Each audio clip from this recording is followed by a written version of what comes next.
Oops.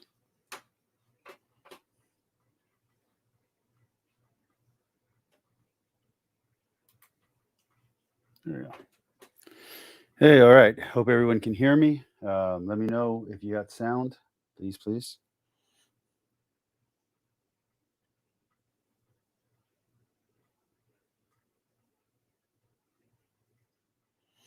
We are going to be starting in just a few minutes. I'm going to look for some people to arrive. Cheers to anyone who's already here. So I did find a way to get my Elgato to work. It's not the most amazing, but at least it's there. All right.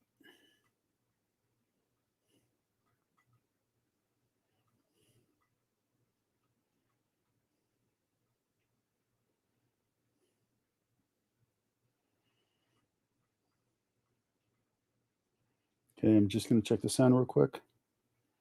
Make sure we're good. You might hear an echo. Okay, I'm just going to check the sound real quick. Make sure we're good. You might hear an echo. Just going to check the sound real quick. That there are various understandings and misunderstandings of inerrancy in circulation. Different people have different definitions of what counts as inerrancy and what doesn't count as inerrancy. Well, it really depends on whose inerrancy we're talking about. How are there different versions of inerrancy? Hey, these are your scholars, J-Man. Evangelical scholars can't even agree on what inerrancy is. I'm sure all of it can be harmonized. In my view, a rich and sophisticated doctrine of inerrancy is part of biblical fidelity. I don't know a lot of people that have a sophisticated doctrine of inerrancy. I live in the South. And welcome, Professor Frank. My current title keeps changing. My current title is Inerrancy, a Place to Live. By inerrancy, I mean... Inerrancy is simply a way of stating that the texts don't contradict each other, but neither do they cohere. That does not cohere. These guys sound confused. They just need more Sunday school. My bro Kevin will get us back on track. The biblical authors speak truth in all things they affirm, and will eventually be seen to have spoken truly when right-minded readers read rightly. 2 times. When right-minded readers read rightly. Blessed are the right-minded readers. Thank you, Kev. Okay. So I was going to talk about yesterday, and I didn't get a chance to. So, totally, when it talks about Israel, I always preferred Israel's name, meaning that those who wrestle with God. And that's the way I've always understood it. That's the way I've always heard it. So the way that they were explaining that didn't make a lot of sense. So we're going to go ahead and get into inerrancy. I didn't look up inerrancy. I didn't do any of that. I probably should have. Not going to do it here. But yeah, let's have fun checking all this out. And let's skip the music.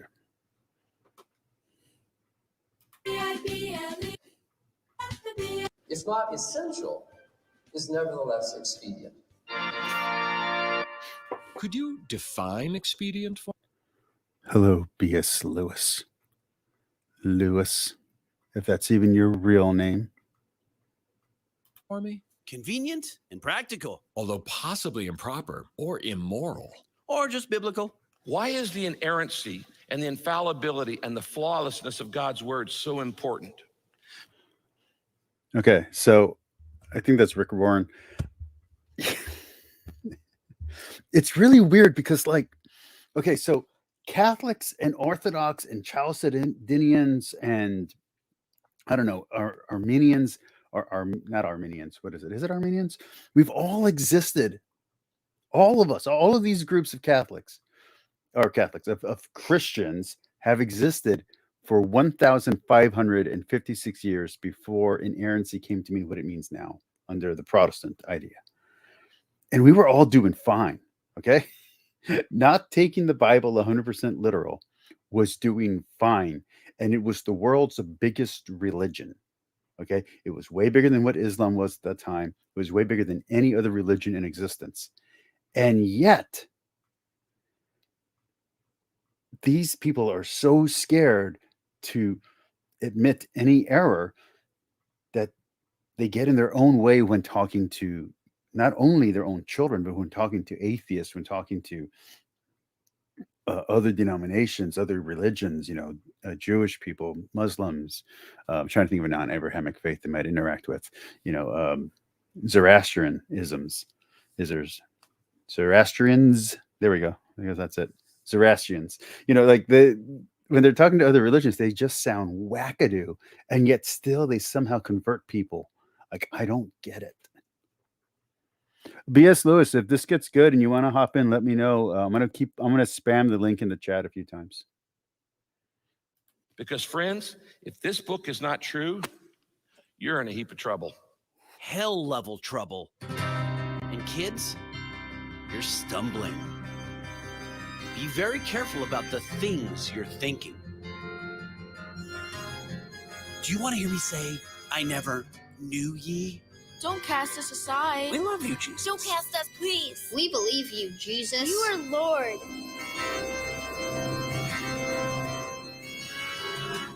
Well, okay then.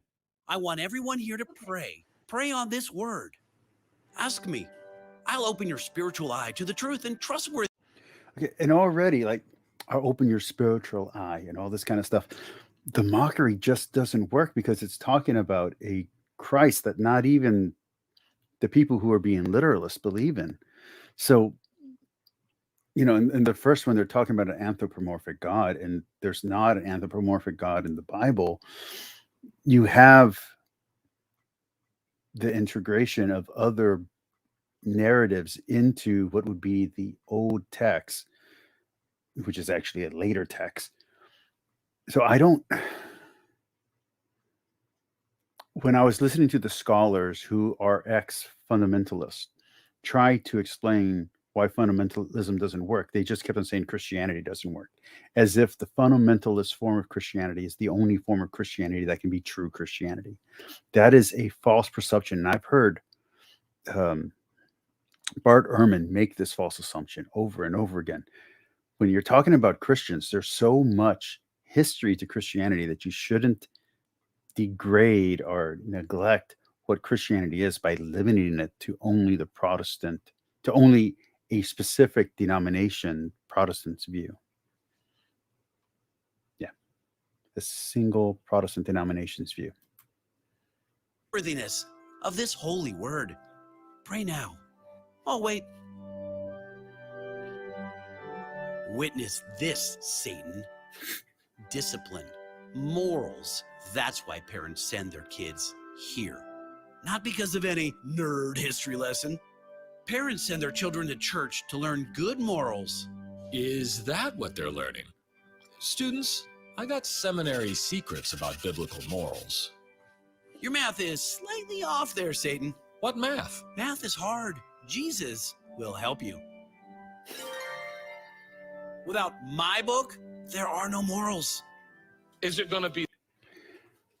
So clearly they're going to be attacking the I can't remember his name. Mike Winger's incredibly stupid. I should say foolish, not stupid. I said I wouldn't insult him anymore after I took down those videos where I just destroyed him for 5 videos. His incredibly foolish assumption that without there being an objective God, there can't be objective morals. I get that's what this is about to attack, but I don't know. This just doesn't feel like it's going to be effective to me, based on the first 25 minutes anyway. The word, or is it going to be the world?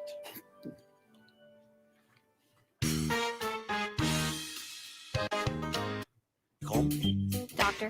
Yeah, Doc. You're so smart, you don't even know what psalm this is. I wish I could remember exactly which psalm it is, but it's the beautiful psalm. It's Psalm 137.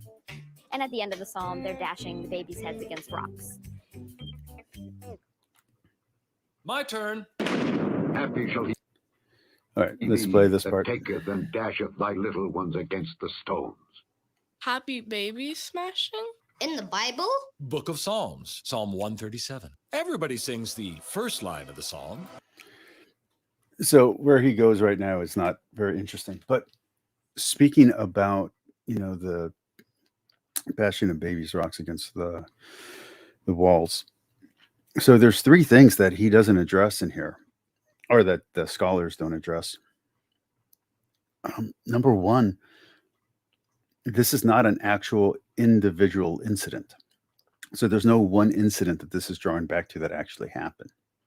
So that already kind of throws the whole thing off. And it's not prescriptive. And I think one of the people that he's going to use as an example actually talks about that. If not, I think I heard Mike Winger talk about it, or someone else, maybe IP, talk about it, how this is not prescriptive. Okay, so let's say it's non-descriptive, non-prescriptive. Then what is it? So this is part of a lamentation, and it's reflecting the real realities of war. One of the best explanations I've ever seen of not only this verse, but there's also parts in the Canaanite battles, I guess you want to call it that. They're coming out of just being sacked in when this lamentation is written. They're coming out of just being sacked and carted off from Israel, from Jerusalem specifically. And so, and I've read this in two different commentaries, but this is still the best explanation I've had, which is that they're wishing on the Babylonians that which they are witnessing as they are leaving. So this is the reality of war at that time. In fact, this is the reality of war up until almost the modern era, that you would have to kill the babies or the children to prevent them from coming up and coming and attack you. Romans would very specifically make sure that all the males were put into slavery or were killed just for that reason. And there's an age cutoff, and there's other rules as regards to it. So there's like early, war law, if you will. But whatever your moral code is, or whatever your honor code is, this is the reality of warfare up until modern time, up until basically the invention of guns. This is how things were done. And even if you look at how the Japanese and the Chinese were fighting at the beginning of World War II, this was still the reality of warfare. So this doesn't work. I know I said there was a third thing, but I can't think of it right now. As the video plays, I'll probably remember.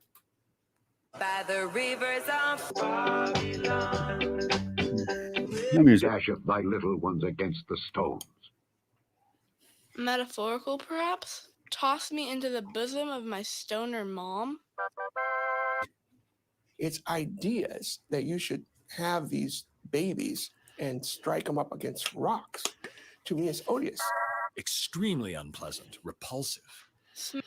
Again, it's the reality of warfare up into the modern day. And the writers are trying to reflect not only what they just went through, but they're also trying to view a sort of balance of justice. So if it happened to them, it would have to happen to their enemies as they were escaping or being freed. Smashing babies qualifies. It should not be called beautiful. Oh, it should not. That's the third thing. So, like I said, I do want to do a video talking about if there wasn't a God, like ever, what's the difference between that and our existence now? And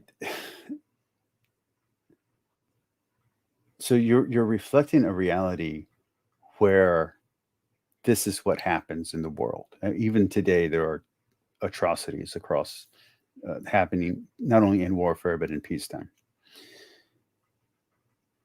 But if you take the opposite view, not the one that I want to speculate on, but the view that God exists, okay? God is the one who decides when everyone lives or die. Everyone who ever died, technically speaking, was killed by God. God allowed them to die.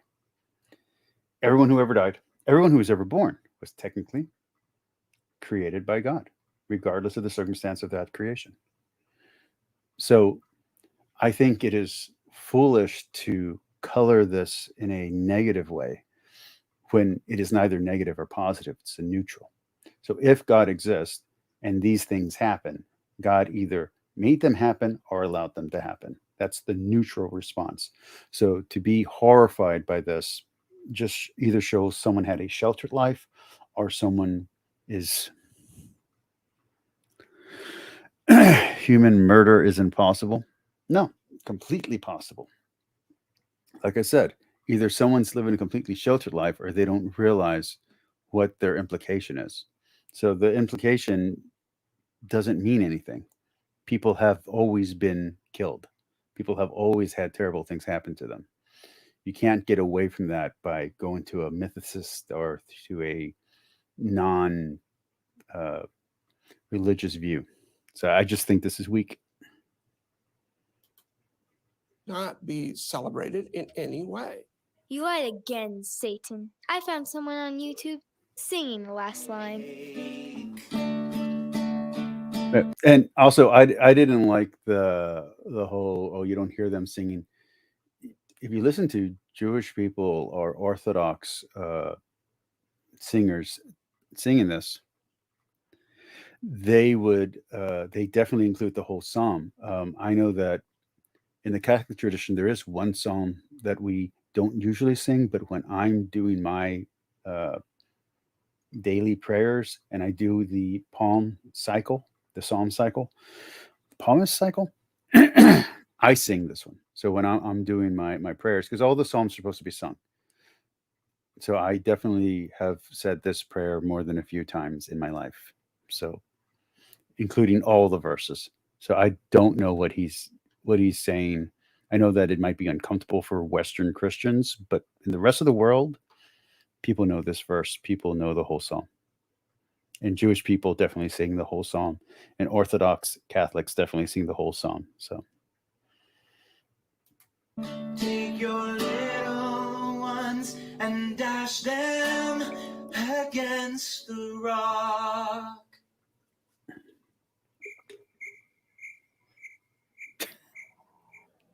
And so we just tend to repress or ignore those aspects of the Bible. But I think it would be more interesting to engage them. More interesting for who? And I think what it would lead to is a deeper empathetic experience. We would understand. And so I've been in these conversations with some of the debates I've been in, and I always feel like, you're not really arguing against Christianity. You're arguing against a specific type of Protestantism. And so someone from another type of faith can just simply say, well, why don't you just be Catholic? Why don't you just be Jewish? Why don't you just be Orthodox? If you don't like the repression of this information, and it's the suppression and repression of the information that bothers you, just go to a faith where this information, or to a denomination where this information is not repressed.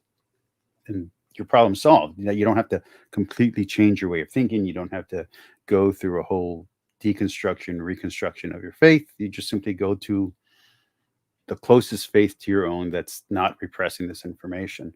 And I'm not saying that's the best solution to the problem. I'm just saying if that ends up being your Achilles heel, just do that. Don't spend time ruminating about it because your parents thought you were too delicate to handle this information, or because your pastor thought you were too delicate to handle this. There's just other solutions. And the anger, we would understand the suffering, we would understand what they thought had been stolen from them in a much deeper way if we were willing to engage the horror that's present there. And I think something similar could happen with engagement in the story of the Israelites moving into Canaan. Serious horror fans, stay tuned, okay? A story filled with extreme horror. Next.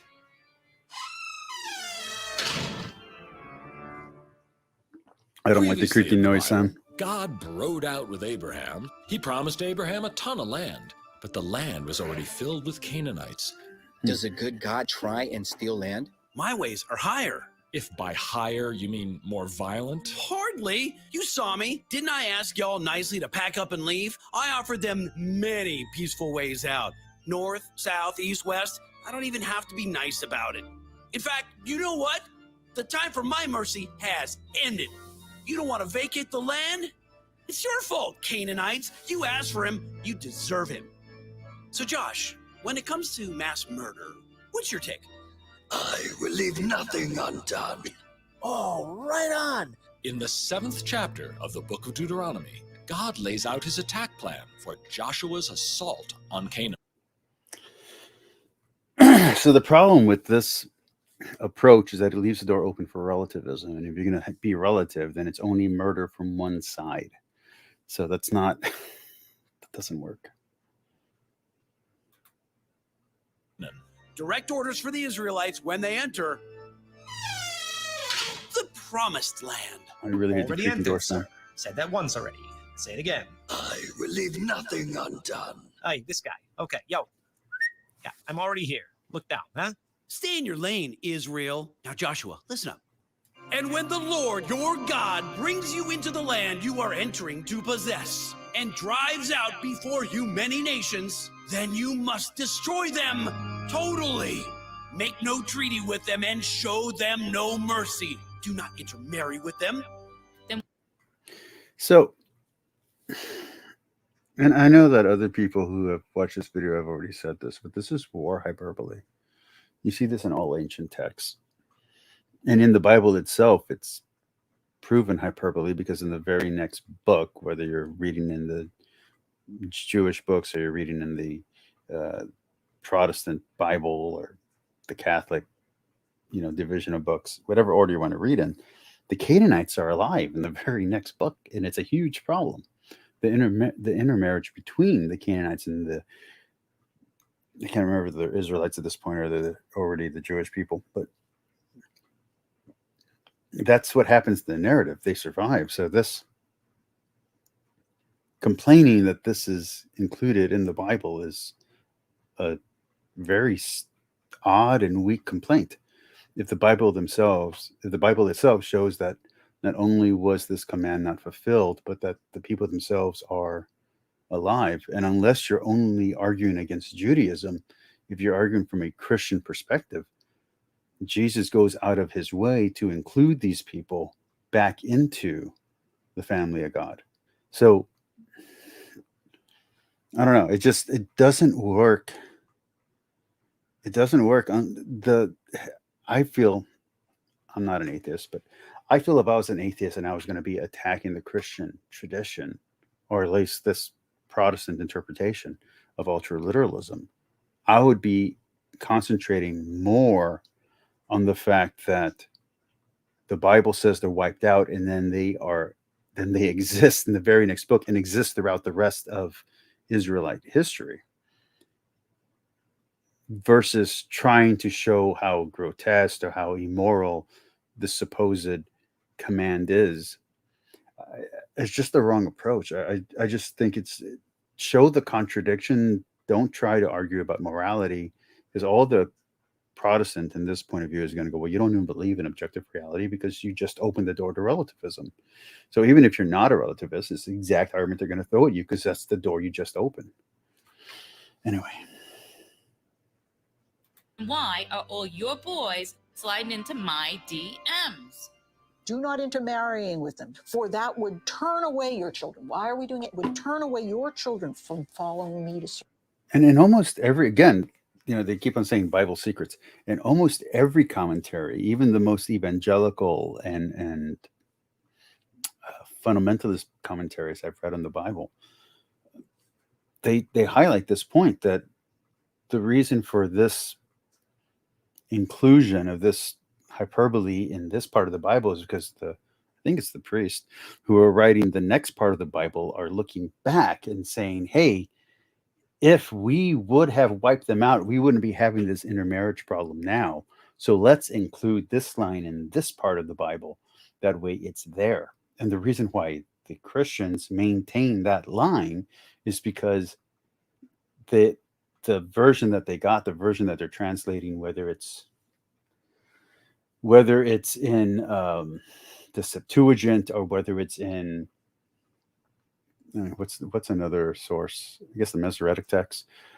Whatever source is there before Jesus is born, whatever collection of Bibles or scrolls are available, it's already part of that tradition. So if that's what Jesus was reading or listening to, they're not going to take that out of their version of the Bible once they actually put everything in and correlate it into one codex. It just, you wouldn't do that. So yeah, even if they know why the priests made that change, they're not going to edit out that change. It's for the same reason why Christians don't have a Bible that doesn't include the story of the woman at the well or the story of the woman who's about to be stoned to death. We keep those stories in, even though we know that we're at it later, because we feel it elucidates what Christianity is. So this part of the Bible elucidates what Judaism is. So you don't want to take it out because then you're losing the broader picture. Serve other gods. So ultimately, it's a covenantal thing. Maybe it's unfortunate, but we can't leave those people there. They're a bad influence. And what are Israelites to do with them? Kill them. Kill them all. Utterly. Kill everyone? They deserve it. Our pastor skipped this part of the Bible. It's shocking. Like baby smashing? Somebody remind me. Okay, someone who's actually, I know people are coming into my room. So, someone who's actually a Protestant and actually an evangelical, do they really skip this part of the Bible in your Bible lessons? Were you really assuming you have to pay attention? Okay, if you didn't pay attention, you can't speak on this. If you paid attention in Bible school or whatever, did they really skip over this? Because they don't skip over this when they read these passages. When we're, as a Catholic, they don't skip over this stuff. The Bible commentaries that I've read don't skip over this stuff. So if your specific denomination skipped over it, let me know. Or did you just not, were you not there when they were covering this part? Like, for instance, there used to be a female pastor of a kind of an independent, I'm going to say a philosophical type church. And I used to watch her on back when more channels were included before you had to pay for them. And she would just break down intellectually each line of the Bible, and she was going all the way through the Bible. So it would take almost a year for her to get through one book. So maybe you just weren't there when they were talking about it. I don't know. Who the good guys are? This is not. And also, if you're someone like, if you're one of those hate preachers, of course you're going to mention this. So I don't even see the kind of church that would skip this, would skip it, because the kind of church that you're straw manning is the kind of church that hates other cultures. So why would they skip something that justifies their view of how to treat those who are different? Anyway, the complaint here doesn't make sense. Not, a matter of, integration. The book of Joshua tells the story of the Israelites' violent conquest of Canaan. In Joshua 6, a city named Jericho is... Okay. B.S. Lewis says, isn't God commanding one human to kill another human morally problematic no matter the number? No, it's not morally problematic at all. Again, morals are God's domain. If he says to do something, you do it. The more, let's call it problematic question is, do you, as the arbitrator of the information, so not the person who is getting the command, but the person listening to the person who's getting the command, is this the kind of command that you think God would give? That's the real question. And if it ends up being not, well, then you got a totally different question. So, for instance, this didn't happen in history. What we're reading right now did not happen. The Canaanites were not wiped out. And so IP mentioned this in his video where he was saying, it's like when people get upset, when atheists get upset that the story of the binding of Isaac is in the Bible. First off, Isaac wasn't a child, he was a grown man. Secondly, when he says when he commands him to take him up for a sacrifice, he spares him. And it's supposed to be a lesson teaching all of Jewish culture that human sacrifice is not allowed, because human sacrifice is something that they said other cultures did. So it's a way to teach a moral lesson. Here, this is teaching you don't want anything impure or anything to corrupt, and you want to not intermarry with other cultures, so you can keep the Jewish people pure, basically. And it's not bloodline pure, it's morally pure. So, and again, you have to remember that I can't think of the word right now. The patriarchs all married someone from outside of the tribe of Judah. They weren't just marrying their cousins. They were marrying people who were outside of some of the most important matriarchs in the Bible are not Jewish matriarchs. They got married into. They weren't born Jewish. So when you lose the analogy, or if you lose the allegory, or if you lose the metaphor, whatever word you want to use, then you miss the point of the story. So again, this is just not a good argument unless you're taking the Bible 100% literal.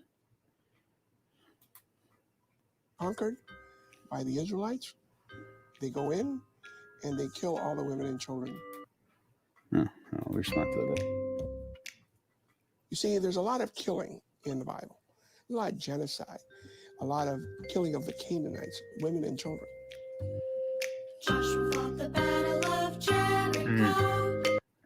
No music. And they utterly destroyed all that was in the city, both man and woman, young and old, with the edge of the sword. And I don't think I mentioned this earlier, but just to go with this one right here. When they're talking about the destruction of the city or destruction of something else, I think they talk about Sodom and Gomorrah. Maybe that was something else. No, that's a different guy I was listening to earlier today. But when you're talking about the destruction of the city, you got to also remember that the Israelite people who are writing these stories are orally telling these stories. They're looking at the realities of the world. So they see or witness the destruction of, let's just say, Sodom and Gomorrah, or they witness the destruction of Jericho. They know that Jericho was this great city. It's one of the most important cities in history. And then suddenly it's overtaken. And eventually that city becomes part of the territory that Israel controls, or that Judah controls.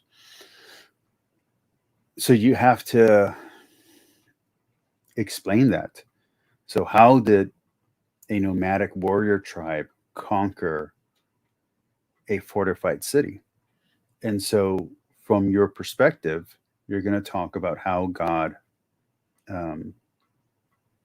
helped, how he assisted.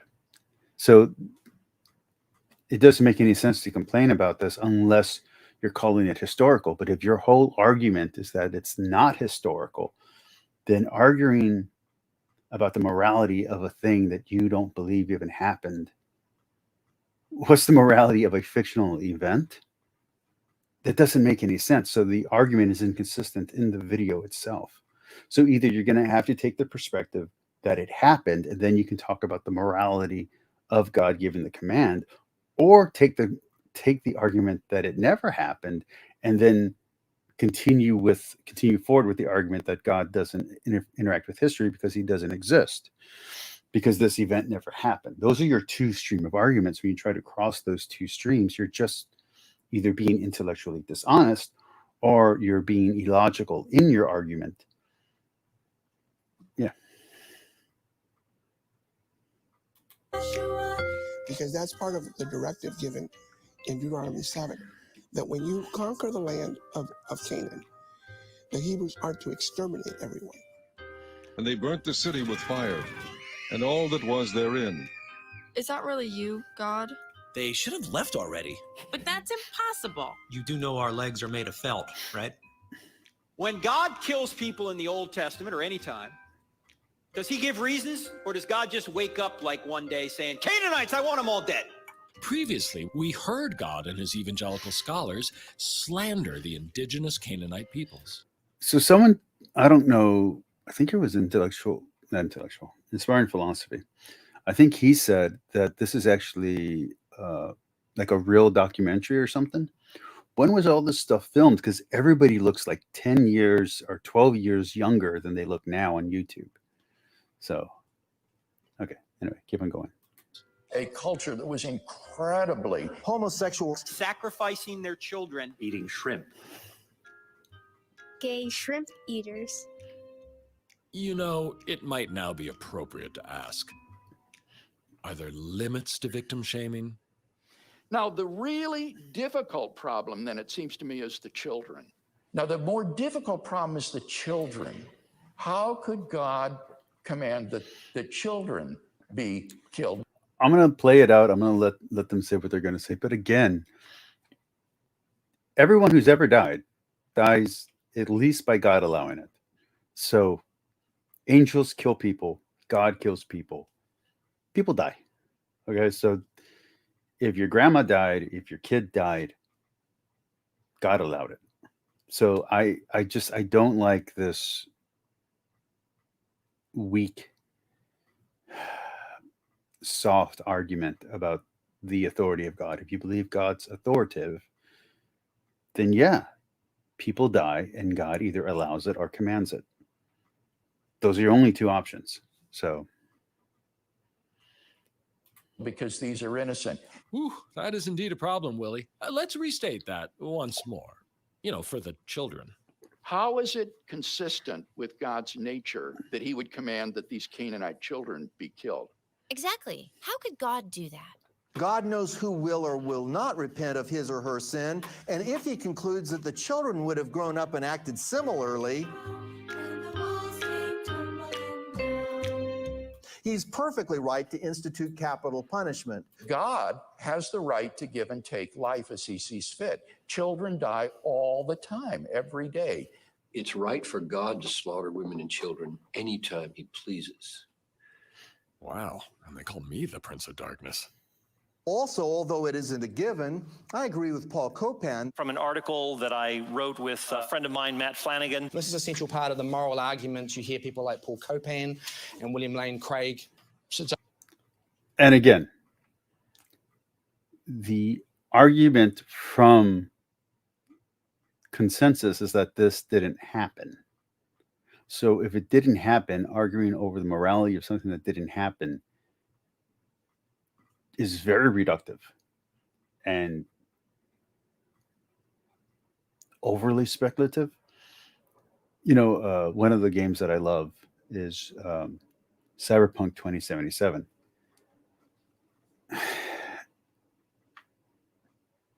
I know that some people have made video essays arguing over the morality of TV shows like the Justice League and the impact of the choice you make, but you don't go to jail for the choice you make in Cyberpunk. It's not real. So if you're going to argue that this is not real, then your argument that the morality of the command is wrong just seems insane, if not inane.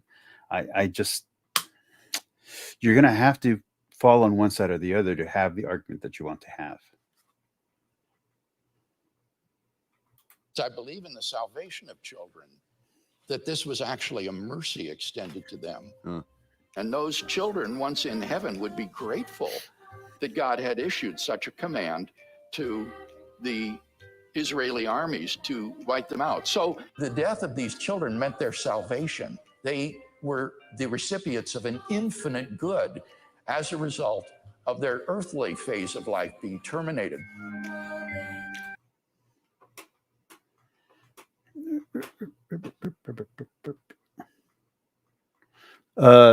Before I bring you in, Tux, give me a thumbs up if you're ready to come in. I don't want to bring you in if you're not ready.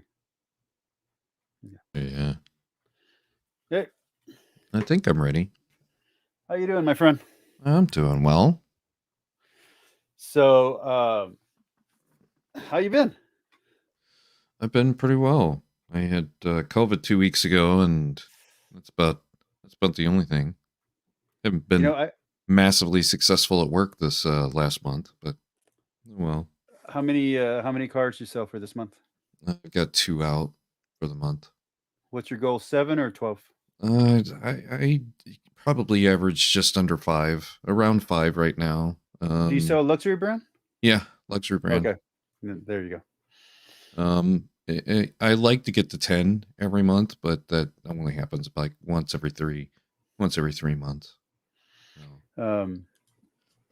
I can talk about it now because I no longer work for them. My average was about between 7 and 12. Yeah. When I was at Mazda, my average was probably 15 or 16. And my average at pre-pandemic was right at 10, and probably right now it's a little closer to 5 or 6. My best month was probably 15. Yeah. But now I'm going to be selling insurance. I had to leave the business because my dad's Alzheimer's. It just it hit that point, so I need to be home.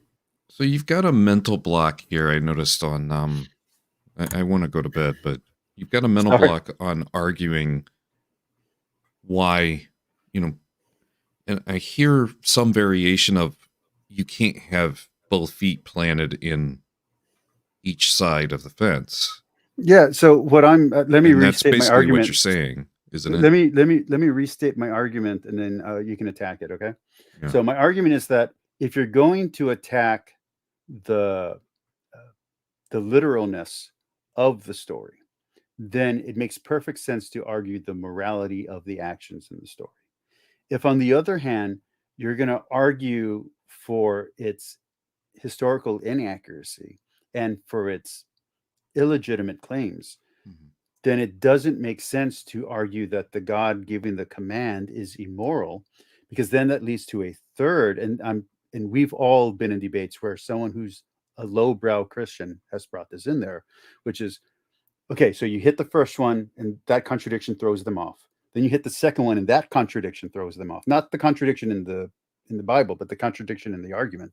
So then they counter with, well, how can you even argue for objective truth that it's objectively wrong if you don't even believe in God? So either you must, and I'm not making this argument, I'm just repeating. Right. So either you believe in God and you're being dishonest here because you don't like God's command, or you are arguing in bad faith about the morality here because you don't believe in objective morality anyway. And that's where that split happens. And then and you've been in these debates too, the argument just stops. It halts there, and then you just turn into the circular argument until someone says, hey, it's time to move on. When do you feel the substance of the argument starts with, there is no God that says march around that city 7 times, and then I'm going to do something where the walls just crumble down, right? Mm-hmm. So how do you argue first of all, that's an absurd notion to the person who says, well, there isn't a God that would do that. Now we know gravity brings rocks down, for instance. You don't need to march around it for that to happen. And there was probably just a human written story that has human knowledge contained within it, human, any kind of message that the group as a whole will benefit from, that exists in there, whether or not it's a true story or not, right? Well, let me argue my point of view on this, just so we can have it out there, so I'm not just arguing hypotheticals. Mm-hmm. So my view is that the Bible is true, right? But I don't view the Bible as being historically correct, because there's no historical correctness at this time.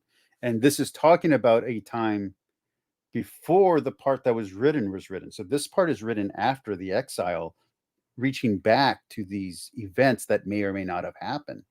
So I would say that, in my opinion, there's this piece of territory, this known city of Jericho, that's part of the cultural zeitgeist, that they know was destroyed, that they know is either in their territory or in territory that in their mythos of their society controlled this city. How did a group of nomadic people, which they're nomadic at this point, whether you're looking at history or whether you're looking at the Bible, how did these people conquer the city? So maybe they've seen, I'm saying the survivors, maybe they've seen a crack, maybe there's like a historical remembrance of an earthquake cracking a wall, or a historical remembrance of someone playing the horn. I'm talking about probabilities here and possibilities here. Someone playing the horn and then someone noticing a crack in the wall, and that's how they get into this fortified city. If you go and look in the ruins of the city, there is an old wall that is destroyed. So there's a question of, how did that even happen? So if you're going to, as a group of people, tell your oral history and tell the story of how God interacts. Let's say the most extreme possible thing, not probable, possible thing happened, that there was an earthquake as you were marching around the city. Well, from your perspective, and from me as a modern Catholic's perspective, we would argue, well, that's God interacting. That earthquake is God's, way of helping you. Like that's that kind of like, finding your keys or finding the parking spot, but in a much grander scale. Okay. So I'm just saying, if I was making the argument, that's what I would argue. I'm not making the argument. But I just wanted to throw my actual one in there, so that way we're not just being completely hypothetical with a Protestant that's not even in the room. Is there an agreement, you think, that the story could be written whenever it was written, probably long after the story is about happened? I would guess that 700 years later. Yeah. Yeah. So the lesson that is contained within there exists whether or not there is a God. Correct. I would say so. Yes, I agree with you there. So attacking the way Satan's guide is attacking this is attacking the lesson that is the religion, that is a pound of flesh that contributes to how the religion develops even further on and to present day. So you would, I'm not trying to put words in your mouth, so tell me if I'm wrong. So then you would say that what you would view as the incorrect moral lesson that is taught by this incident would be reflective of what's happening right now in Israel and Palestine, where Palestine did an offense, a real offense that really did happen, but Israel can't hold back their rage because they feel it is their moral imperative to follow the example of their grand ancestors, which was set morally, this standard, here in this story. I mean, I certainly wasn't saying that, but the compound effect that maybe I was referring to is in what you said. Mm-hmm. But I'm not specifically talking about events in modern day, but I'm talking about stretching out the reason to attack this is because the lesson that was implicated in human writings, in my opinion, there is no God, there is no Satan, there is no Jesus as a God, for instance, and these are all writings that were for lesson reasons. Mm-hmm. The mind expansion of education was far different 2,500 years ago when, this story was closely written then, depending on their timeline. I don't know when Joshua was written exactly, but I would assume it was somewhere. I used to know, and I honestly couldn't tell you right now. But like I said, I know that it's one of the older original texts, but it's not. I'm talking about like post-exile old text that's used for Genesis. I know it's one of the older stories, so it's one of the first ones written. I can't remember exactly where. We'd have to have Dr. Joshua in here or something like that. Yeah, I have heard both that Job is the first story written, and I have also heard that it is actually written somewhere in the middle, and I've heard our references to both. So with Job, a great many rabbis will say some variation of Job is the first story. So the difference between Job and Joshua is that Joshua would be one of the older stories told from the Israelites' perspective.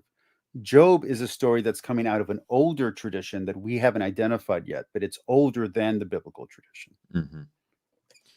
Yeah. We're getting too far off track, though. Let's stick on the question of whether or not it's moral or not. The reason that you quote unquote can have feet firmly planted on both is the lesson still exists. That lesson, it's one of my favorite lines from Sam Harris is, it's not like God came down and said, you can ignore that other part. I've finally gotten to the good part and you can just pay attention to this. Mm-hmm. You have to take that bitter pill with whatever it is you believe now is your part that you can want to exclude over there on that. Well, that's just the Old Testament. That's just Judaism, old stuff, type of conversation. So I used to use this. I haven't used this argument in a really long time, but I feel that it's appropriate here. So I used to use this when I was very new to doing this, and I had just come out of martial arts, and the martial arts that I practiced was Pankration, and with Pankration, there was an idea of mercy in it's like morals and vices list. But their idea of mercy in the Greek tradition is not letting the other person leave alive. It's after you humiliated him, killing him, so that way you're merciful to his honor and to his pride and to his suffering. You don't let him suffer. So it's the kind of mercy, like if you saw a cat get hurt or run over, you don't take the cat to the vet so that we can suffer for another hour just for it to die. You kill the cat or the dog that's been run over because it's more merciful.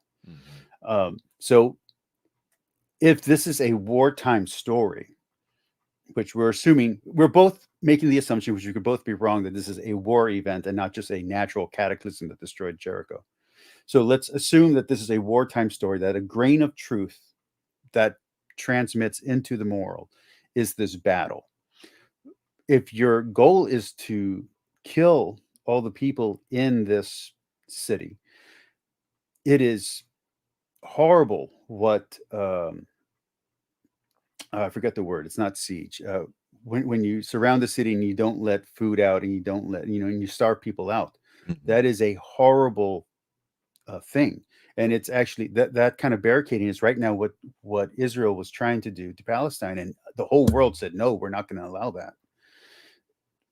It's been a while since I've read Joshua, but So the last time I read Joshua, I just remember thinking, if there is a God, and this is the way business should be conducted according to God, that the roundabout way to make its message clear has to take the steps in the path that it takes. That is a God that went way out of its way to do an awful lot of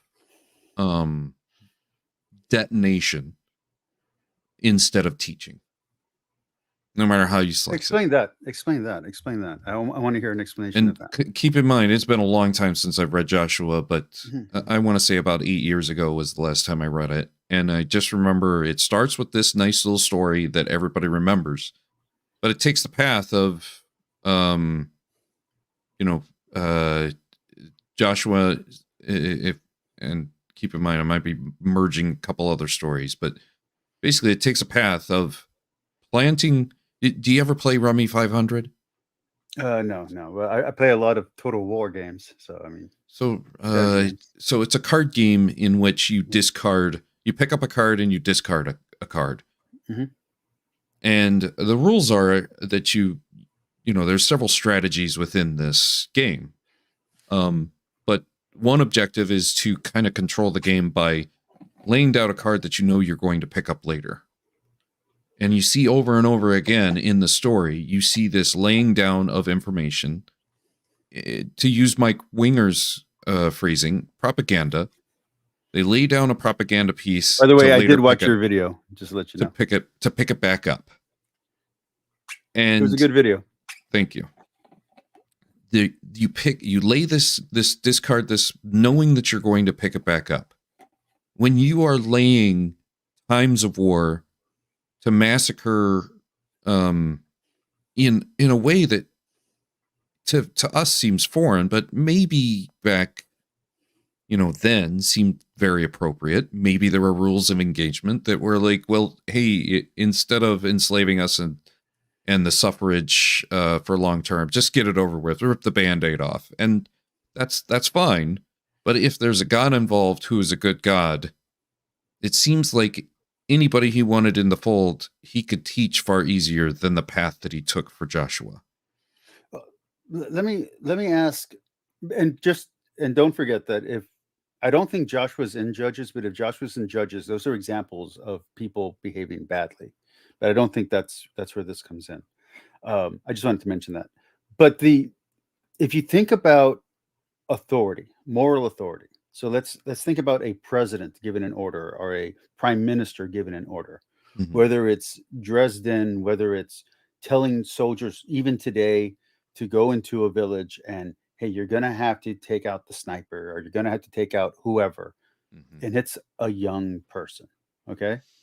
You're going to have to follow the order. Now, it's up to the individual in modern day. And this is very anachronistic.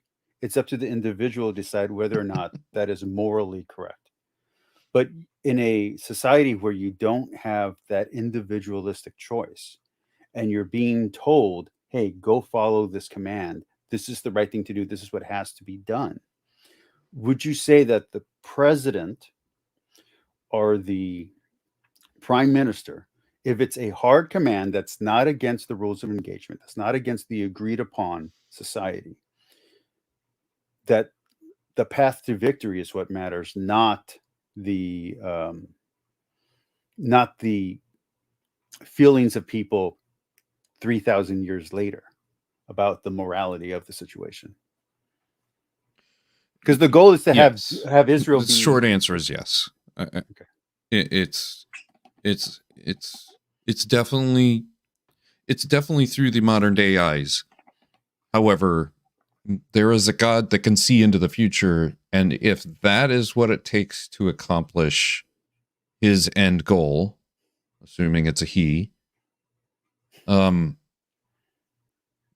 is, in my opinion, better ways to do it. If you are the most amazing being in all of the world and you created everything, it just seems like to me this is a human story to justify the wholesale slaughter of somebody you don't like, and then relieve your mind of having done these atrocities by just throwing it to the, well, I did it for Yahweh. Yahweh told me to do it. I was successful when I did it, and I don't have to deal with the PTSD of the wholesale slaughter that I just did. So, for instance, let me give you a for instance. Have you ever read the diaries of Joseph Smith? Actually, no, but yes, because I want to do assuming everything works out for me financially, I want to do the next big read I'm going to do is I want to do the Book of Mormon. So I will be getting there. So, for instance, there is a moment when you're reading these letters and exchanges between his wife and him. It's clear that somebody's not buying his bullshit, but he's putting it solely on God. Yeah, God gave me this. God did this. God told me I could do this. And, to me, you see that variation written in a philosophical manner throughout these slaughters that are justifying why they did it, that their God now appreciates that they did do it, and when they aren't successful having done these things, what's the opposite recourse? We were too sinful. We obviously had strayed against the wishes of Yahweh and so on, and now we're enslaved because we kind of screwed the pooch. Okay, but let me and I know you might be leaving soon, so I don't want to hit you with something too complicated to answer. But if you're looking at it from a Catholic perspective, where the Bible is a history of the Jewish people's understanding of their interaction with God.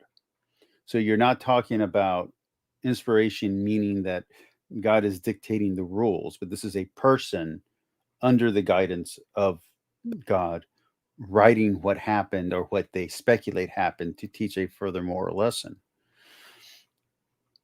In that perspective, it is the writer, the human writer, I want to be very clear on that, who's justifying these supposed actions that he doesn't even know if they really took place, but he's speculating back to this event that he thinks might have happened and creating this story to teach a moral that God wants to be taught in the Bible. So in that case, it is not, and I'm not trying to give an excuse for what God may or may not have done. That's not what I'm saying. It is not God saying, hey, do this immoral action for a greater good, but it is the person who's writing the story learning the lesson of greater good will come from these actions. Why is it not an expression of that and instead an expression of an immoral God? I'm just asking. And if it's too long, you don't want to get into it. That's yeah, fine. I mean, I kind of see where you're going with this. You know, to boil it down to its ultimate conclusion, that same God that they are living by, that they say did it, but didn't do it, it was somebody's best guess. Mm-hmm. At some point, what somebody's best guess was we should do X. When you create your own luck and you say that it was God, that means the guess was correct. Right? We've been in the car business, clearly. Right? Yeah. You don't get them all, but you throw enough emails at and pick up the phone enough and do it, you can have sour months. Mm-hmm. And you can also have ones that just land in your lap. Laydowns. And sometimes you are so frustrated because you're just missing every single dime out there. You're just missing every single one. You just can't hit them. You've got a deal, and another salesperson sells the car you got a sure thing appointment on an hour earlier. You know, you've got an order that's coming in, and the factory just has a supplier shortage, which has been a common issue. I've got one right now that's that story.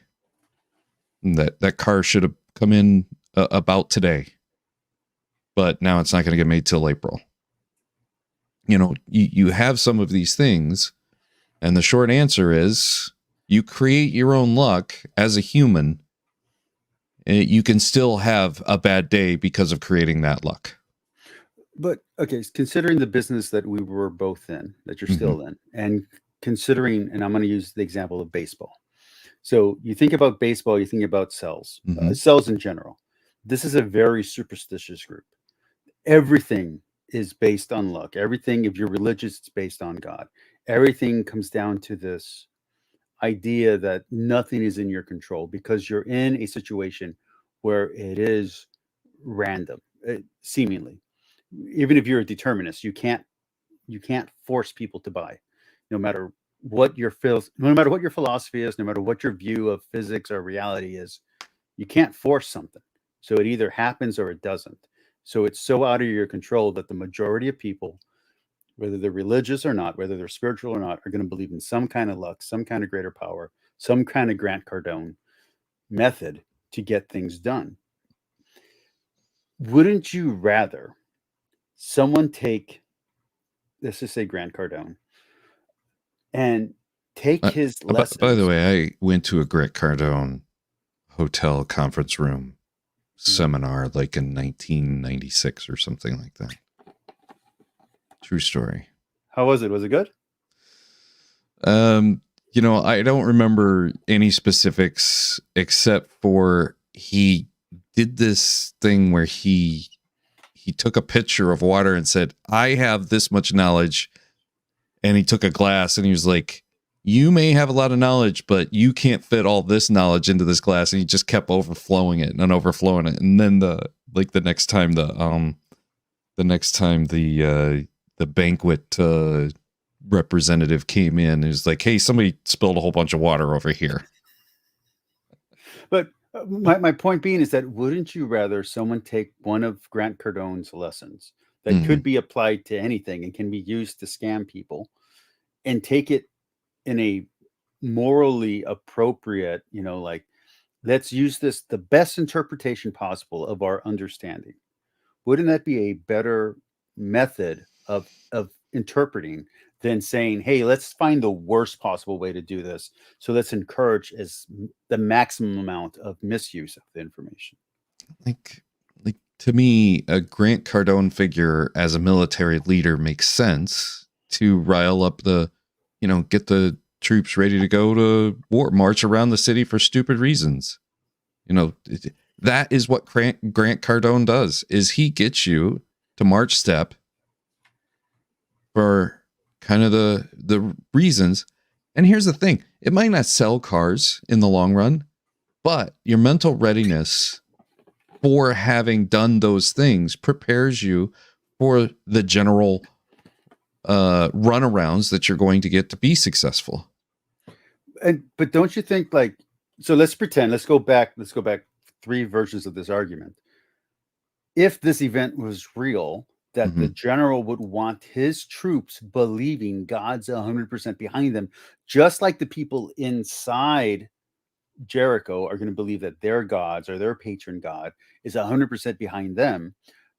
Wouldn't you want the general telling that to his men? So much so that 700 years later, when it's recorded, or if you want to be an evangelical, 5 minutes later when it's recorded, it's going to survive the eons of time until you get to modern day, and suddenly modern people are arguing like, well, hey, why did he say this? And it's like, well, why does someone say that before they go to war yesterday or right now when someone's in combat? Why do they say it? Why does a football team say it? Like, it just seems like a weird judgment to have on something that literally everyone has to do, including salespeople. Yeah, I almost feel like you're defending my position a little bit here. Like, okay. At some point, if you present that it was God that instructed him and said to either the troops or the general or whoever the leader of the, I don't even remember who the military leader in Joshua, in the story in Joshua is, but if God was the one that instructed them to do that, as it says, and not only was that show of force, to look like the fools just walking around the city until it fell down. Because I've seen a sermon not that long ago that somebody critiqued about, doing all this nonsense and then blowing your horns and then it fell. Just as an example of what your faith will finally get you type of story, if I remember correctly. So if the point of all of it is to say, here is a military aspect of humanity, and there are gods on the side of the winners and the losers. And for this lesson in the future, we're going to need to do this specifically the way God wants it done. That way we have a good story, even if this wholesale slaughter occurs. Because it's not just the Jericho story that's nice and lovable, and usually the kids love it. You saw all the plays that are reenacted. In kind of making fun of it in the Satan's Guide. Mm-hmm. But the rest of Joshua is worse than just the weaponization of whatever fort or fortress is being toppled. The human aspect of the rest of Joshua is pathetic if it is instructed by a God. And I don't know how I wish I remembered more about Joshua. I just remember how appalling it is when you're starting to come out of believing that there's a such thing as a God. So, a representation of faith. Yeah, like the story itself, if you present it in do these stupid things, but there'll be a payoff, and that's called faith. If that's the lesson, then great. But it's the setup story. It's the warm-up story to the rest of Joshua, which is an act in 12 parts or however you want to. Well, what I was going to say was, I know, and I can't remember if it's Gittimore or if it's Brian Tracy, uses the story of Joshua for why you're going to do your cold calls. Why are you going to call 1 million people that are going to hang up on you? You do it because you're going to get to this result. You're doing it because you believe. But when I think I've only debated Joshua once, and this is long ago when I was new again. But when you get into the quote unquote atrocities afterwards, there's nothing in there. There's nothing in there that comes upon the level of atrocities that I read in Herodotus. And I'm not doing a whataboutism. That's not what I'm trying to do. are even my favorite story from Julius Caesar, where he puts his men all around the fort to make it look like the fort is empty, and he leaves a little gap in, and then he lets the group come in thinking that they've killed some of his men, and he sacrifices his own men to do this, and then he whole slaughters them. Mm-hmm. And then he ends it with the famous and most infamous line that's one of the grossest lines of all time. But until the 1900s was a line that people thought of as a bragging line, which was that my men are so good that when they leave, they smell like something, like they smell like shit and they smell like perfume, meaning that they've killed every man and they, you know what, every woman. Mm-hmm. That's how he ends this story. That's held up as an example of not only military prowess, but of how a general should act. And the entire story, including the part that's horrific by any standard, is part of that story up until the 1900s. So I do think there's an anachronism problem when looking at ancient warfare and combining that with the biblical narrative. And so I think we're almost back at the beginning of the argument, which is, if you're going to argue that it's a real event and you're going to argue that God gave the command, well, then you have to show how God's command is equal to the atrocities done by the human individuals, or vice versa. If this is not a real event and this terrible thing that happened throughout history happened, why wouldn't the writer use this terrible event to highlight a moral lesson they're trying to spread on? Either way, it doesn't seem to, whether you believe in a God or not, it doesn't seem to constrict the morality of a God if he's giving a quick victory so the terrible things that happen don't have to happen. And the rest of the story is telling about how Joshua fails as a leader, not how Joshua succeeds.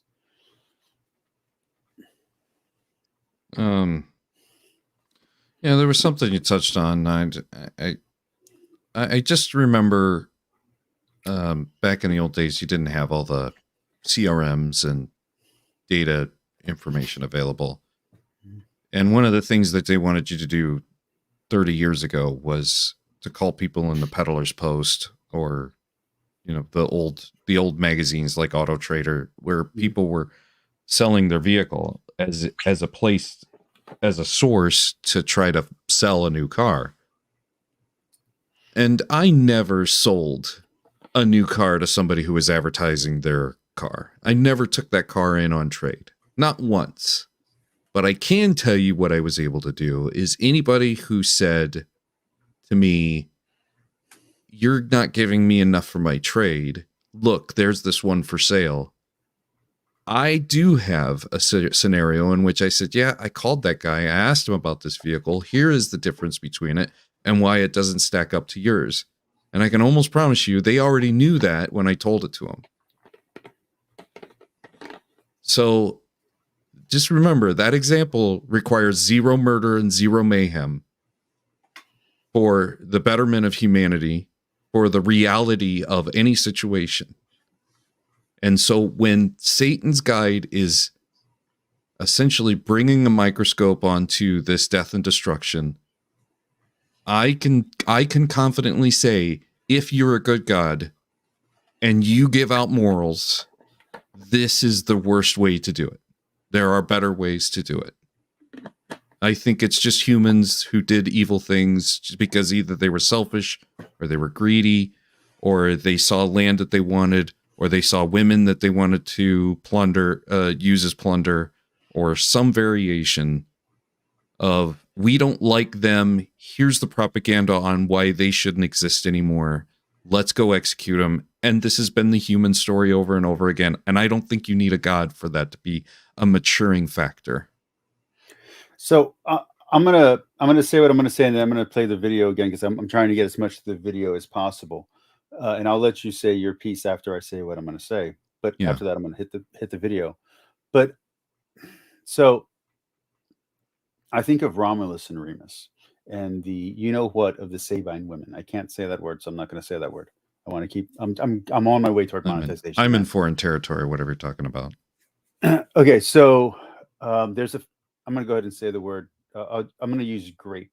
So there's a very famous story called the Grape of the Sabine Women, and Romulus and Remus are the founders of Rome, and one of the things that they do is that the men of Rome, of Latium, or well, it's not Latium yet. The men of Rome are saying, we don't have any women. We have a city, but no women. How are we supposed to survive? And so in the story, the gods inspire Romulus and Remus, who are the sons of Aphrodite or Venus, to go and do this horrific act so that way Rome has a population.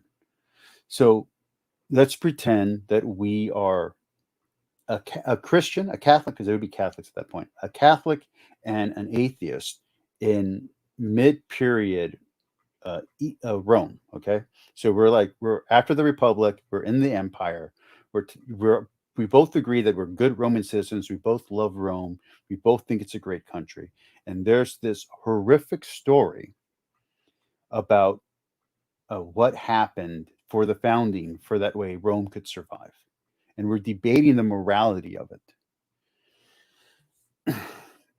And I'm going to say, as a Christian, I know that God's morals are absolutely true.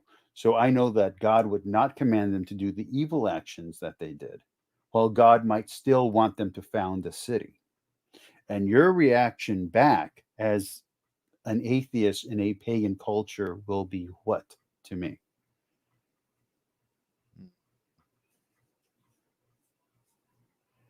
I'm a little lost. I don't quite understand.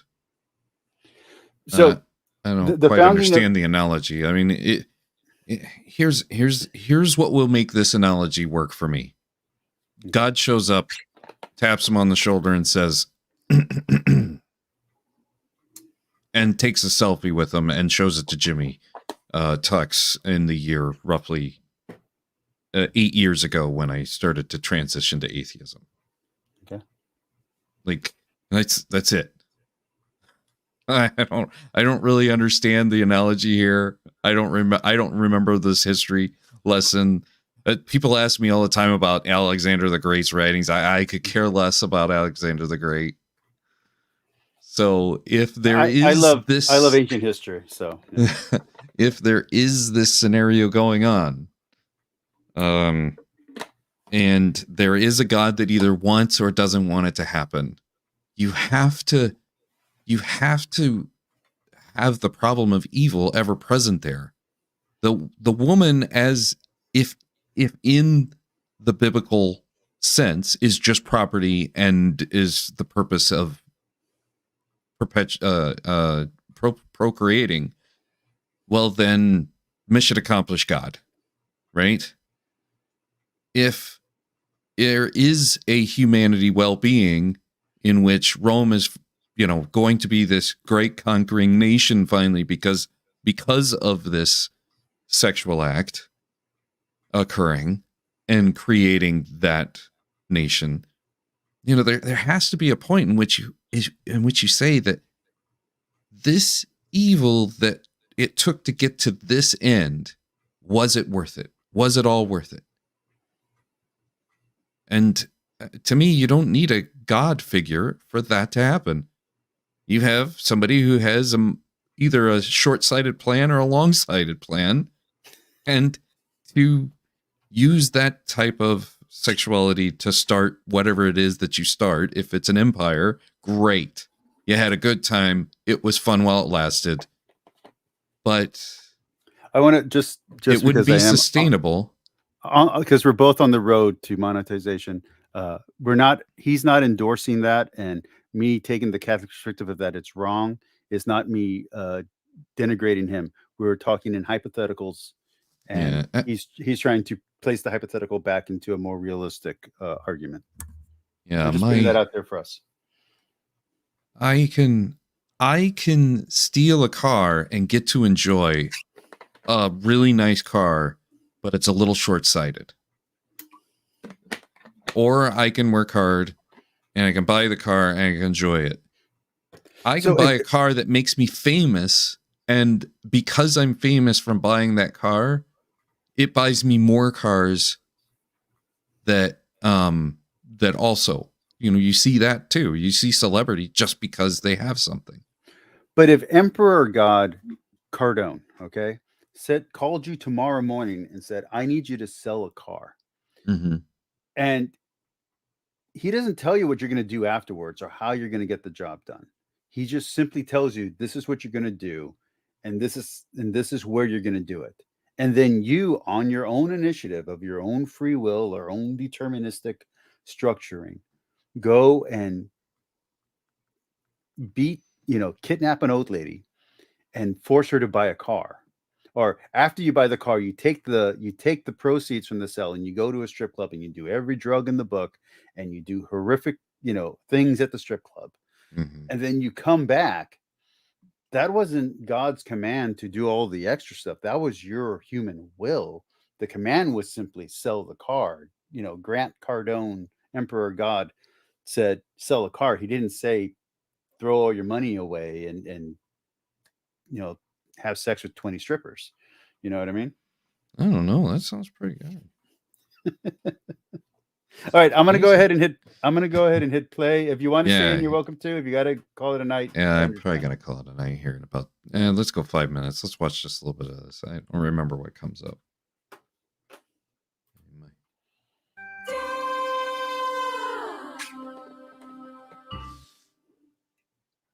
Dr. Collins, any response?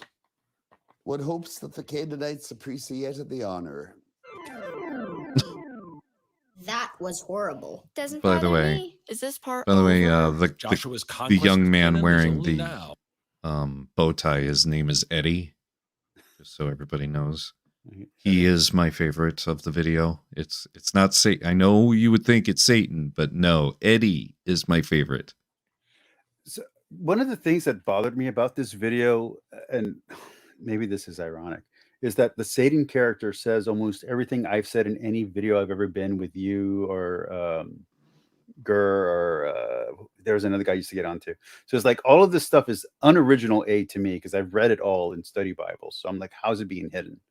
And then the second thing is like, this is all stuff I say in videos as a believing Christian. So I'm like, I don't see the which then makes the claim from Mike Winger's 18 mentions of propaganda that this is not propaganda. If that is indeed true, you can't have in one hand that this is so appalling propaganda but we all knew about it anyway. We all learned this long ago. This is nothing new. So I said this in my previous video, which is until I got into the car business, I had never met an ultra literalist before. I never had. So if you would have shown this to me 10 years ago, I would have told you it's propaganda too, because I'm like, what Christian believes this is how it is? So now that I've met people like that, I get that these people exist, but I've tried to get them, if not into Catholicism, at least out of ultra literalism. Yeah. And this approach I know this is more mocking than my version of being sincere, but it just doesn't work. Like you can hit them over the head all you want. You can and I've done this. You can literally bring a book in front of them and say, here's evolution. It's real. And they will just mock you, and they'll mock you to everybody. And they'll be like, oh, this guy believes in evolution. You can't trust anything he says. And it's like, oh my crap, just come on, give me a break. Like I'm trying to help you. Yeah. Anyway, let's keep going. Ramping up. And the Lord said unto Joshua, You shall do to Ai and its king as you did to Jericho and its king. You shall do to Ai and its king as you did to Jericho. And so it really, as I read this with you, I've never thought of this before, it becomes a kind of building thing. I feel like she's just offended at the things that the Bible are saying. You know what I mean? Like there's her and there's another scholar that they use in a lot of these. And I'm just like, the shock seems fresh, even though it clearly is not, because they've obviously written books on this stuff. And I'm just like, Like, you can at least present it a little bit more dry and a little bit more, I don't know, academic, instead of being like, dude, the Bible says this. What are we going to do? Like, I'm just like, okay. 12,000 men and women fell that day, all the people of Ai. Okay, let me ask you. Women, and Okay, let's pretend it's a real event. Mhm. And I've talked in the first video how the numbers in the Bible are either hyperbole or they're just recorded incorrectly because they don't make sense for the populations at the time in these cities. If this is a real event, do you think it's actually 12,000 people were living in ancient Jericho? Like, I that seems outrageous to me. Yeah, my history on something like that is not, it's just not available. Like, to me, it's, you know, if there's a God, just prove there's a God. I don't care about those details. To me, there's a grain of truth in it, and it could be overly exaggerated. It could be underreported for the benefit of, you know, you just never know. We're talking about a book that contains history, but is not a history book. It is a philosophical exercise for your mind. Well, for me, so I know when you say book, I'm assuming you're meaning the whole Bible. And Yes. to me, that's where I will disagree with almost everyone all day long. There are parts of the Bible that we would call polemical and poetical and whatever else. And then there's parts of the Bible that you'd call history. Now, history and factual doesn't mean true. I want to be very clear on that. It just means it's verifiable things that you can put in the positive or negative category. The part of the Bible that Joshua is talking about is not. Let me clarify something. If something is historically accurate, but it's only used as the delivery device for whatever conjunction fallacy that follows to make it sound true, doesn't make it historical. Okay.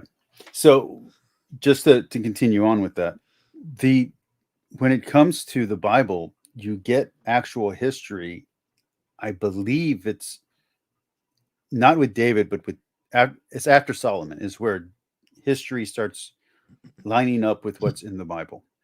And you can verify names, you can verify stuff like that. But anything before that, in the way that the Protestant Bible is laid out, you're talking about speculative history at best and polemics, and I don't know, you want to call it metaphysics or philosophy at worst. You're not talking about literal history.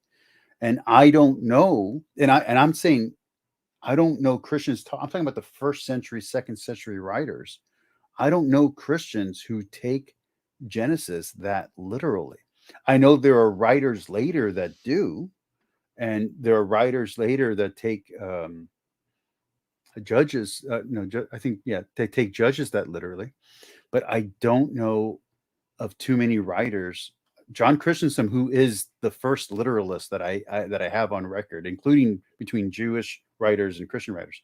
John Christensen comes after almost all of the ante-Nicene fathers.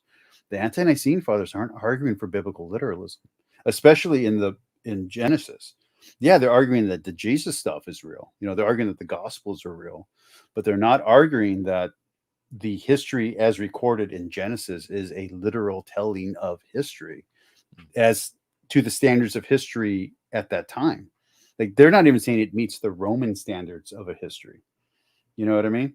So I don't understand, and I think it's very problematic that Protestantism introduced a literary technique of interpreting the Bible inspired by John Christensen that has turned the Bible into something that cannot be reconciled with modern understandings of real events. So to me, I think that's a terrible mistake. And I do blame, I want to be very clear on this. I do blame Martin Luther for this, because Martin Luther is the one who came up with this argument. And I actually bought the book where he argues for this because I want to read it, because I want to refute exactly his argument that the early Old Testament has to be literally understood. there aren't church fathers, there aren't early biblical writers who are making that argument. And it's very frustrating, because as when I talk to people who are ex-Protestants, who are atheists, they can't even seem to understand how you can take something something serious that's not literal. So it becomes a whole argument, or sometimes months, sometimes years, just me saying how, okay, so let's look at the Iliad, or let's look at I don't know, Spider-Man. Like, let's look at just something that has connections to reality that are tenuous at best. You know what I mean? Like, it becomes this very long argument of deconstructing and throwing away the inerrant literalism of Protestantism to an inerrant truth of Catholicism or Orthodoxy. And that inherent truth wasn't even 100% agreed upon. Like, there are some people who were literalists back in the day, but you have to scatter all these other, you have to brush them all away to even make sense of what these stories in the Bible are telling.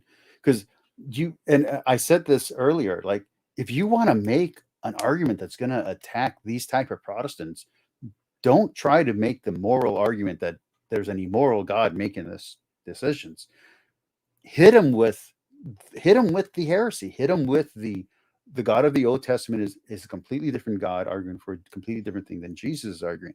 At least there you can wedge into the moral argument. Even if you personally don't believe that the Jesus in the New Testament is a moral figure, even if you want to say that his judgments are immoral, by hitting that wedge, at least you're hitting where the Christian lives. Because the Christian has a hard time reconciling, this type of Christian has a hard time reconciling the events of the old Jewish Testament, the Hebrew Bible, with the Christian Bible. I mean, anytime the conflation of morality coming from a God and morality coming from humans, I just don't find that there was anything, unless it was written by a God and delivered it directly, which the only evidence we have of that was destroyed by Moses. As far as I can tell, the finger of God wrote something. It was immediately destroyed upon seeing the idol worship. That, strangely enough, this document contains the first 4 commandments concerning about how much God doesn't like idol worship. To me, this is the perfect opportunity of the transition of trinkets and statues to be turned to an invisible being that's the exact same worship to that idol as it is to this invisible being.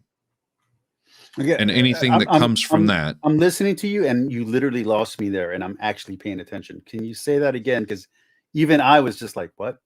Say it again. Explain it to me a little bit better. So you have all the figurines behind you. I'd seen that you'd had some stolen, for instance, right? You still have some figurines in your midst, right? Yeah. So, these are the kinds of things that were carved out and made from woods and stones and potteries of some sort, etchings. There were who we worship ingrained into everyday life in some sort of physical representation, manifestation, whatever they were worshiping. It was, they were able to clearly melt down their earrings after fleeing Egypt and made themselves a calf. There were processes in which they worshipped trinkets and statues, right?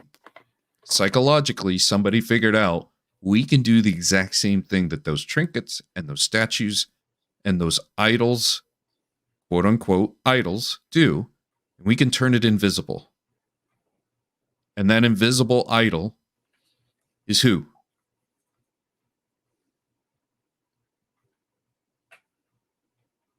Well, I mean, you're going to want to say God or El or whatever. El, But Yahweh, Hashem, Adonai. But so it just seems like the argument is reversed. So I'm going to use a Catholic point of view because that's where I'm coming from. We would argue that all truths are God's truths. So there's aspects of truths in all these false religions. Mm-hmm. So we would say that they were trying to understand reality. We wouldn't, first off, the idea of God being, I don't know, incorporeal is the wrong word, but the idea of God being a creature is not a Christian idea anyway. So the aspects of truth, the abstracts, which I something I used to argue on a lot. I was very versed on the abstracts. So you're talking about the abstracts coalescing into a single understanding. And so what happens with the early Israelites, the people who were the Hyksos in Egypt, the people who were the Hebrew in that warrior tribe that was attacking, the one who would have been these people. You're talking about the early proto-Israelites, which are the cousins of the Canaanites. When you're talking about the actual people, the priests are doing, or whoever's writing, whether it's the Levitical or whoever else, the writers are doing the job of differentiating their culture from other cultures, and they're pulling from each culture that they pull in. So one of the mistakes that this video makes, and I know that it's a scholar that has been debunked in other videos, even from other scholars, is that he tries to put El as the God that the Israelites were worshiping, but the Israelites are worshiping the God with no name, and they're taking, even in the Bible, even the narrative itself, they're taking these names that approximate what they mean by God, and they're putting these placeholders because they can't pronounce the name of God, and they're only putting that in the text. When they're speaking, they would actually not say that word, or they would use a different placeholder. So this is just for the narrative. It's just for the physical manuscript that they're doing this, where they're using these other names. And yet, through translation, we call it Lord and God, but that's not what's being spoken or what's being written in these texts at that time.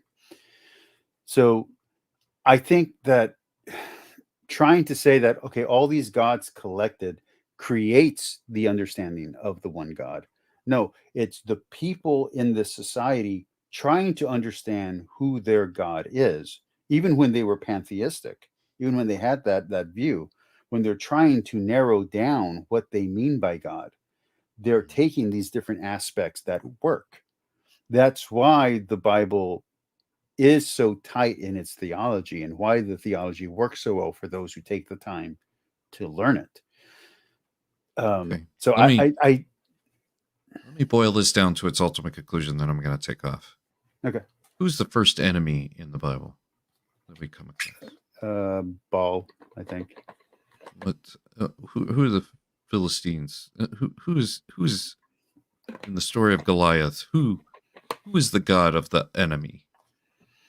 Baal is the first enemy one, then Aziel. So is this enemy a legitimate god? And Talmud also. No. They're. And why do you think that god isn't a legitimate god? Well, it depends what you mean by God. So I personally don't believe in ghosts and spirits and any of that kind of stuff. I just want to be very clear. But let's pretend I do. The Bible, and I'm going to call it what it is, it has an out, which is that the gods of the other cultures are fallen angels and are the children of gods and men, the Nephilim.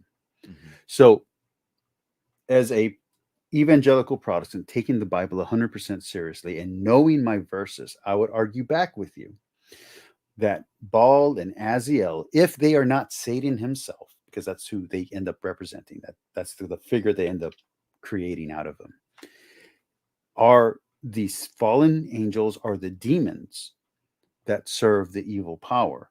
But the demons, just like how they could recognize Jesus, are reflecting some truth of power, are corrupting the understanding of these people to worship a false god. And so the Hebrew people at that time are taking that aspect of truth and applying it to their God because they need placeholders to say the name that they can't say. Okay. So let me present you the problem of evil here is that a god that would allow a demon named Baal or Azazel, or some variation, a god that allows that demon to build a people under that influence just to have a combative is that potentially a good god? So for instance, if we well,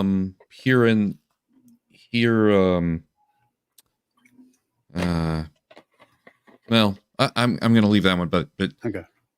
I mean, basically, a god that allows that deception to occur from an evil demon, if there is a such thing as a demon, and doesn't do an ounce of prevention of, tell you what, folks,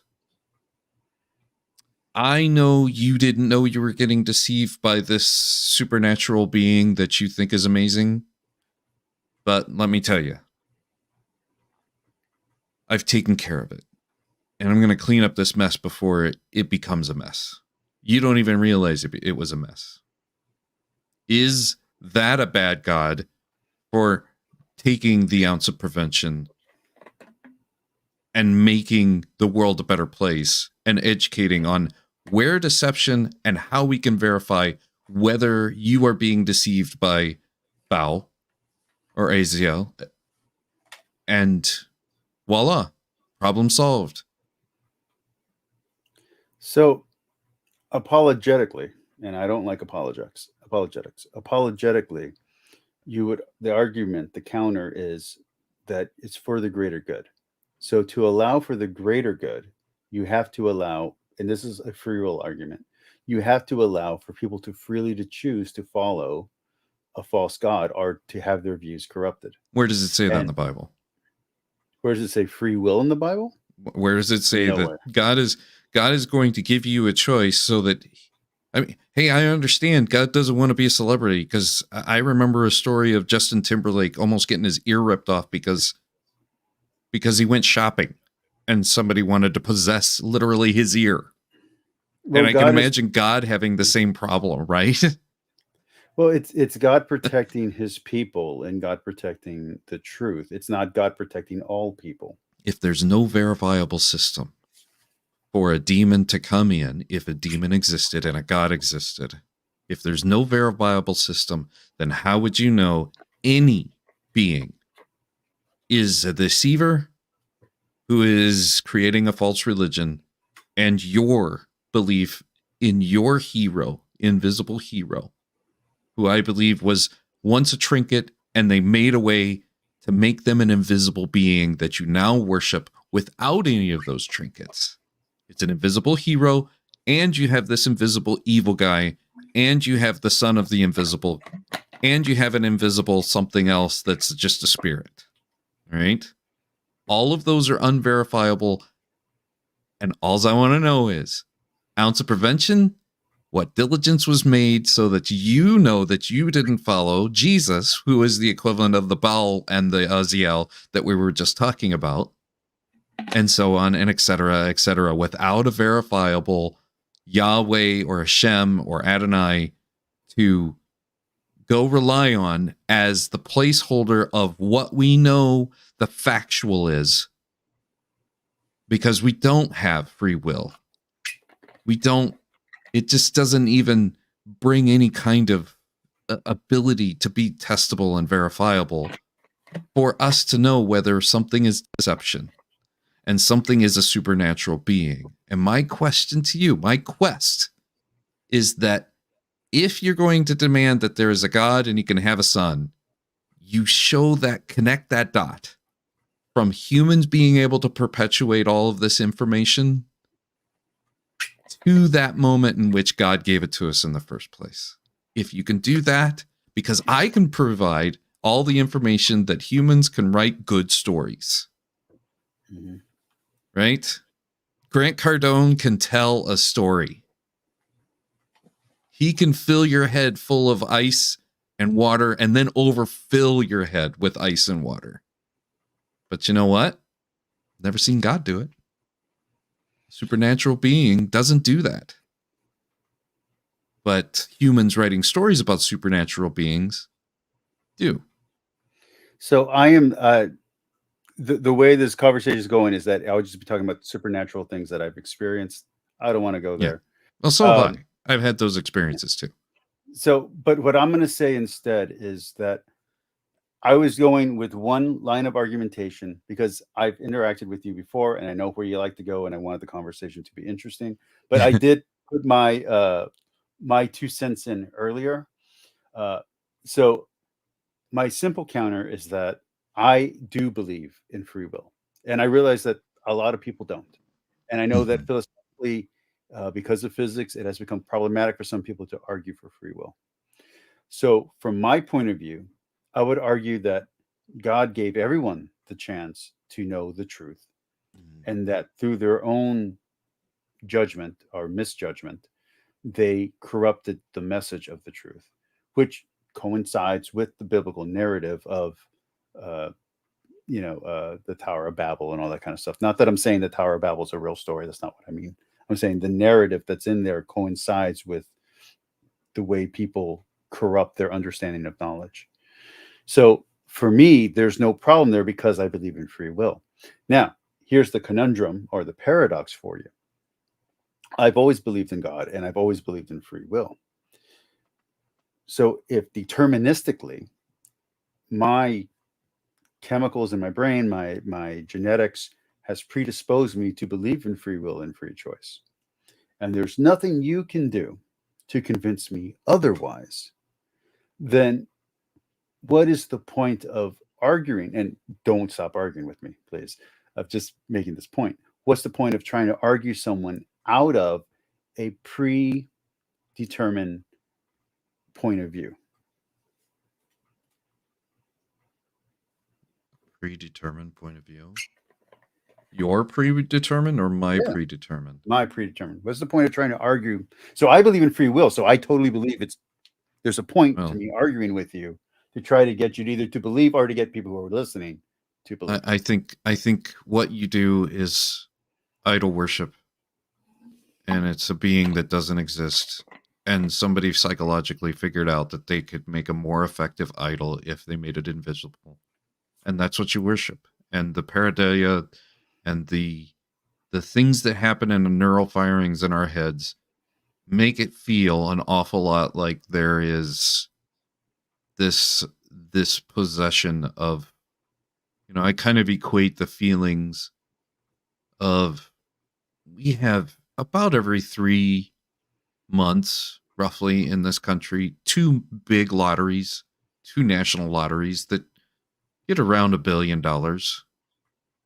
And there is a moment in which you buy a ticket knowing that deep down in my heart, what's written on my heart is that I just threw away $10 for that lottery. That's what's written on my heart.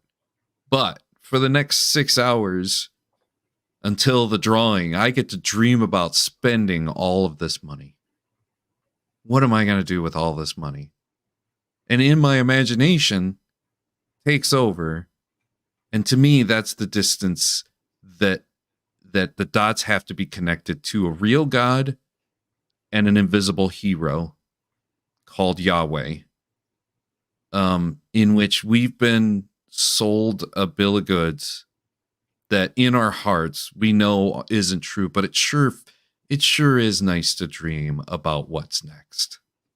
It sure is. I'm going to spend my untold treasures remarkably well.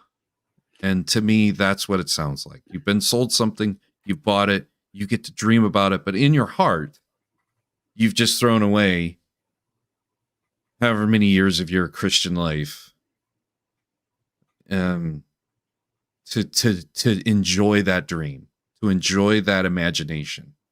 Let me ask you, and I want to end on this because I do want to go a little bit longer in this video. So I don't want it to be a 5-part video series on my channel. 4 is going to be enough. Did you have a choice in buying that lottery ticket? I did. That's all you did. Yes. So if you don't believe in free will, how much choice did you actually have? If I believe the lottery is rigged, then I wouldn't play it. If I felt that it was on the fair level, then I will play it, for instance. But I know for a fact the lottery exists when I play it. I know for a fact. Maybe not somebody who's won the $1 billion prize, but I know 2 people who have won, in the 3 and 4, 5 million areas. But how is for it instance, free will? How is it not free will for you to buy that ticket, though? How is it not free will for you not to buy that ticket? So is this what's the pivot point that we're referring to in our argument?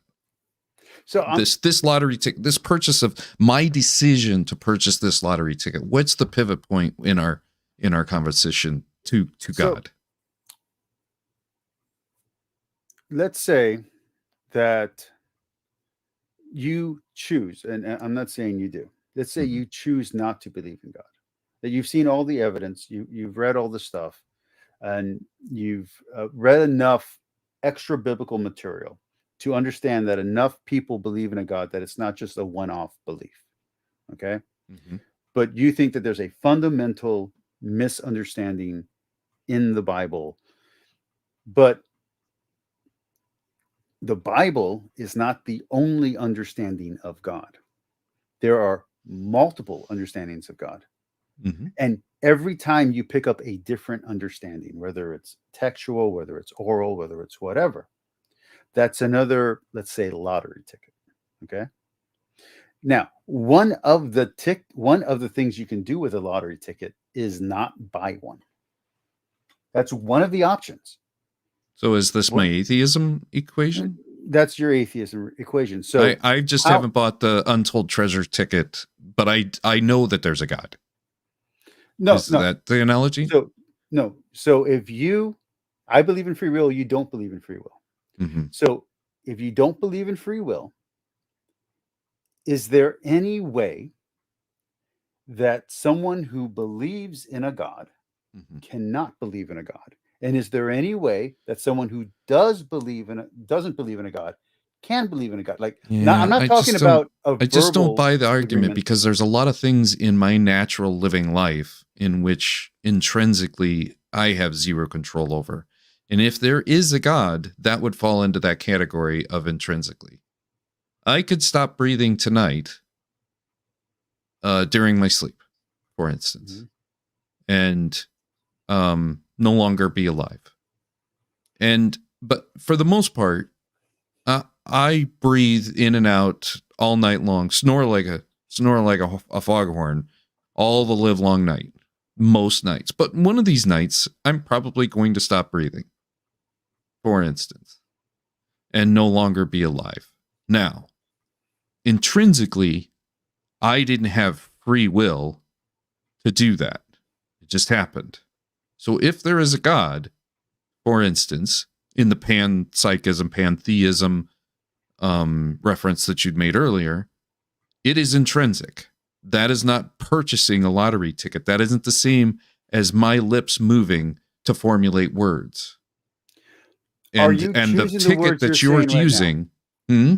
Are you choosing the words you are saying right now? I am, but I am making a physical choice to say those words. If the reference to I can withhold my eyelids from blinking for, I don't know, 40, 50 seconds, probably. I can stare deeply and distantly, daydream, and probably get it longer and just not even consciously think about and get a longer result, for instance. Okay. But to consciously formulate words, I have a broken brain. My brain doesn't work that well. I'm the dumbest person in the room just about any time I enter into a place.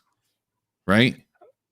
So I know for a fact that what I'm able to do with this broken brain is in effect under my control. Purchasing a lottery ticket to a lottery system that I think is on the legitimate, actively a legitimate platform, right? Now it could be rigged, and someday an investigation may come out and say, hey, the reason we got it to $1 billion a couple times is because it was purposely manufactured to do so, for instance. But, you know, as soon as you see something like that have some sort of corruption, then everybody stops using it and it goes defunct, right? You have the same thing as soon as you have a guy named Paul, in my opinion. Let's not get into that. I don't want to get into that. Actually, I'm kind of limited on time because I have a thing. Yeah, I want to go. I wanted to go to bed a half hour ago. So. If you don't mind, I don't want to just cut you off, and I don't want to just end this stream because I didn't get as far as I wanted to get to in the video. If you wouldn't mind, if you could give me a summary of what you thought of the video and what you thought about the Christians' reaction to it, and then I'll go ahead and cut you off there. Yeah, I enjoyed the video. I've probably watched it 3 times in my ear. I don't know if I've watched it in its entirety, but I have listened podcast style multiple times. You know, I've watched Mike Winger's in his entirety and obviously responded to it.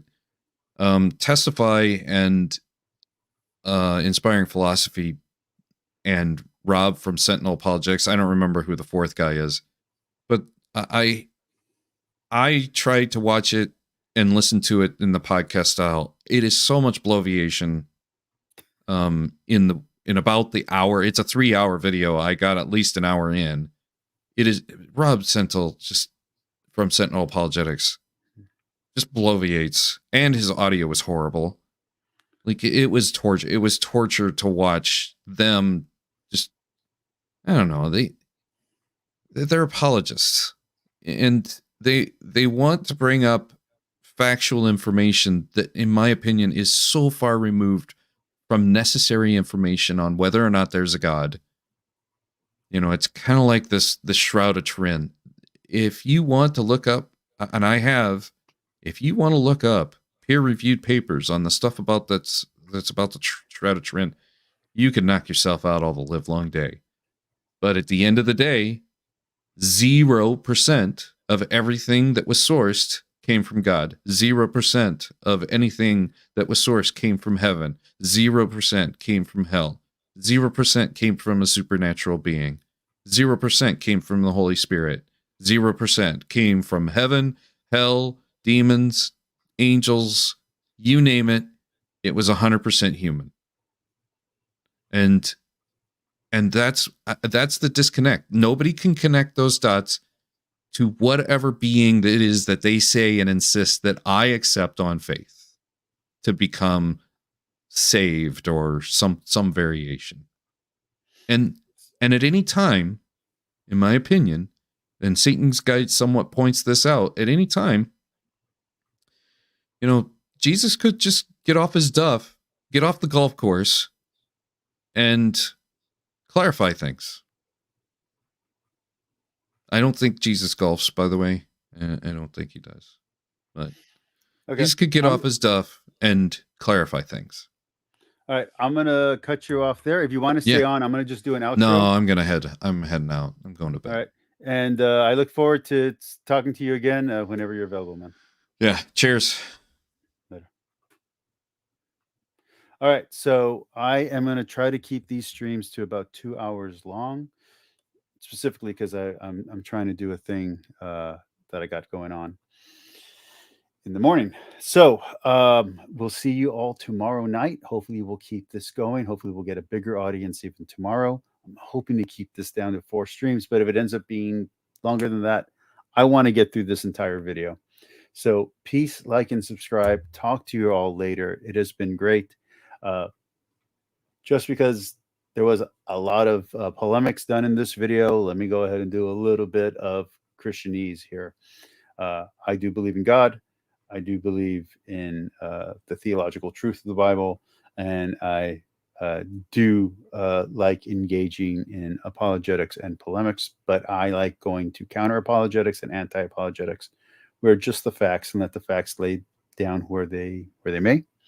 And just to be clear, I did not have an argument ready for Tux on his final point before we closed out, and I would have to do research and learn a lot, and I might still not have an answer for it. Maybe that's an appeal to mystery, but as a Catholic, I don't have a problem with mystery. So peace, like, and subscribe. I'll talk to you all later. See you all tomorrow as we do this again. Have a great night. And B.S. Lewis, it's always great seeing you.